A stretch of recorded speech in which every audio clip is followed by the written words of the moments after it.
instructions of Tshisekedi, because these are people who are not supposed to be in Congo, that these are from Rwanda, or the M23 are not Rwandans, please. These are Congolese, and one time he accepts it, then another time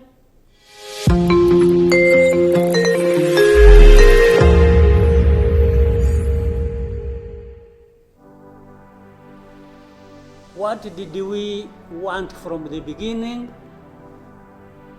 What did we do about that? What are we doing now? And what do we want to do for where we want to go? Because exactly like President Sami has mentioned, if it is talking about problems and defining them, and I think we have been very eloquent. We have talked about all kinds of things. But when do we match what we are saying and what we are doing so that we get to what we want? When do we come to that? I haven't seen it. President, I asked last time in our meeting, the last summit, where is East African community, or does it exist? And exist for what? By the way, even now the person or the country we are talking about is not represented as we are discussing. And it is supposed to be, the country is supposed to be part of East Africa, but nowhere to be represented. So I'm not sure what bearing what we are discussing has on what happens in the process of finding a solution in this country.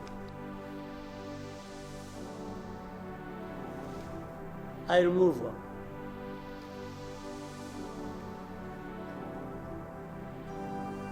The conflict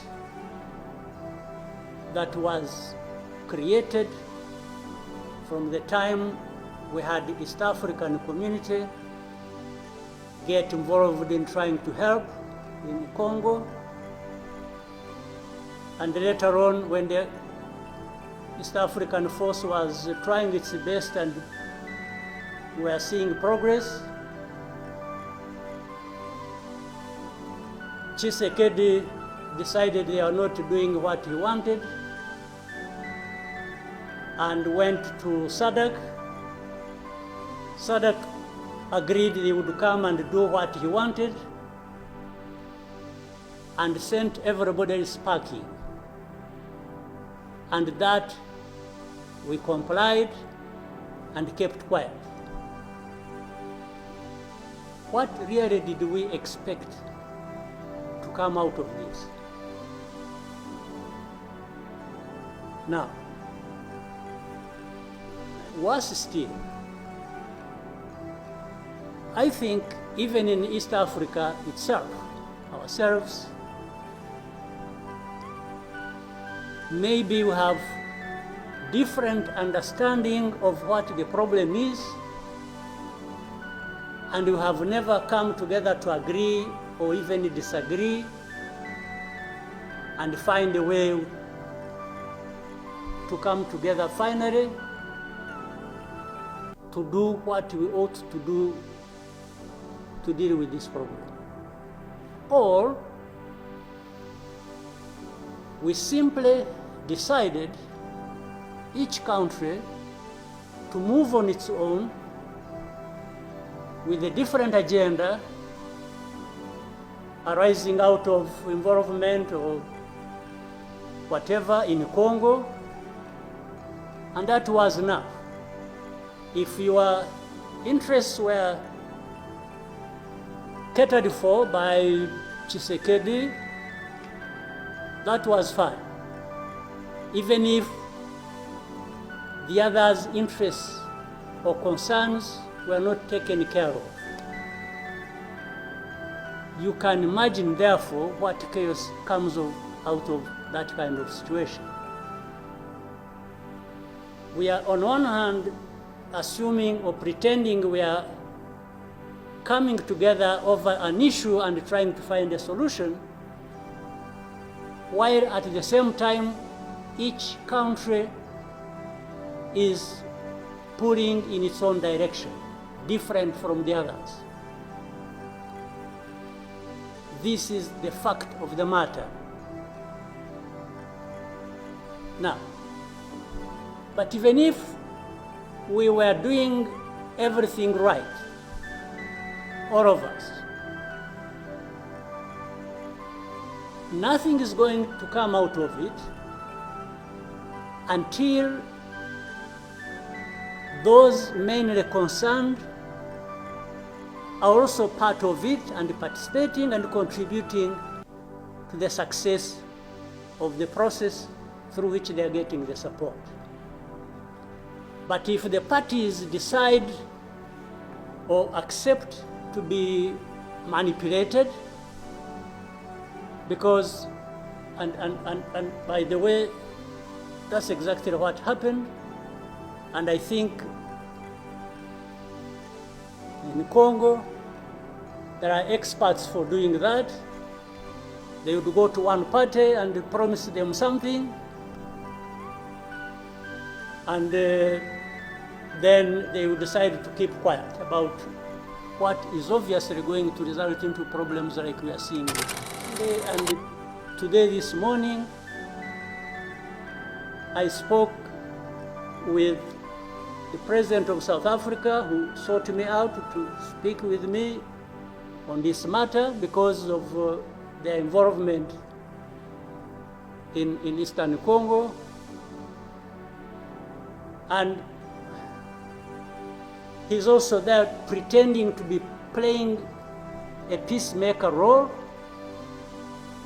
And he has a force that has been fighting alongside FDLR and has been fighting the M23 on the instructions of Tshisekedi, because these are people who are not supposed to be in Congo.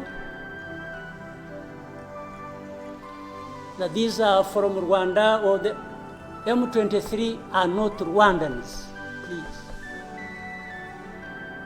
These are Congolese, and one time he accepts it, then another time he says no, part of it is yes, and then the other part is from Rwanda, and these are he keeps on going. And how do we, leaders of our own countries, accept this to go on forever and just accept that we shall be manipulated by Tshisekedi or whoever is supporting him?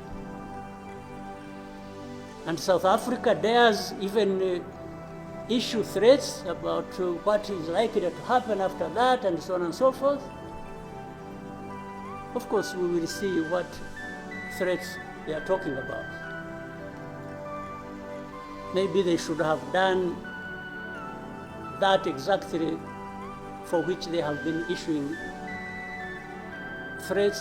They should have done it to clean up the mess in Eastern Congo, or to fight back those who have been trying to clean up the mess. So then you have the whole international community just confused. They talked about Rwanda, they talked about the Nairobi process. Honestly, even here, maybe you will help me understand what all this means. The processes became an end in themselves, and the people leading these processes became more important than the results of the processes. The Nairobi process became a Uhuru process. Then the Rwanda process, it's like you can't say anything that will displease President Lorenzo. Definitely, this does not help deal with such a serious matters as we are faced with today.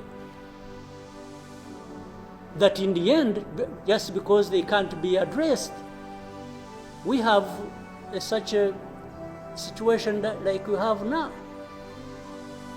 And if anybody, and above all, I don't understand how Tshisekedi keeps thinking that he will resolve the problems to do with rights of people militarily.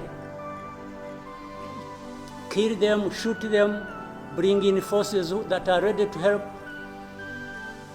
like especially Burundi. Well, I don't know whether that has been helpful for the last few days or weeks. They have been doing that. So I want us to, Chairman, Your Excellencies, I want us, whatever we are saying and whatever we intend to do, we capture the context rightly and then proceed based on that, and maybe we can get somewhere. But otherwise, if we keep saying good things, saying that, and to each other, being nice, and then each one fulfilling their own interests other than others' interests, the common interests we have as East Africans, then I don't see how we are going to contribute effectively to finding a solution. But really, to have even had East African community expelled from Eastern Congo and everybody complied and then there was quiet. It's as if it was normal or that is okay. Everything dictated by the country or the person we are trying to help. I didn't understand that. And that's where we are now. That's how we are here where we are. So let me maybe for now stop here. I would really want to hear advice of others, but I think it's not just a plaything. It's not. It's a serious matter, evidently, because it consumes people's lives.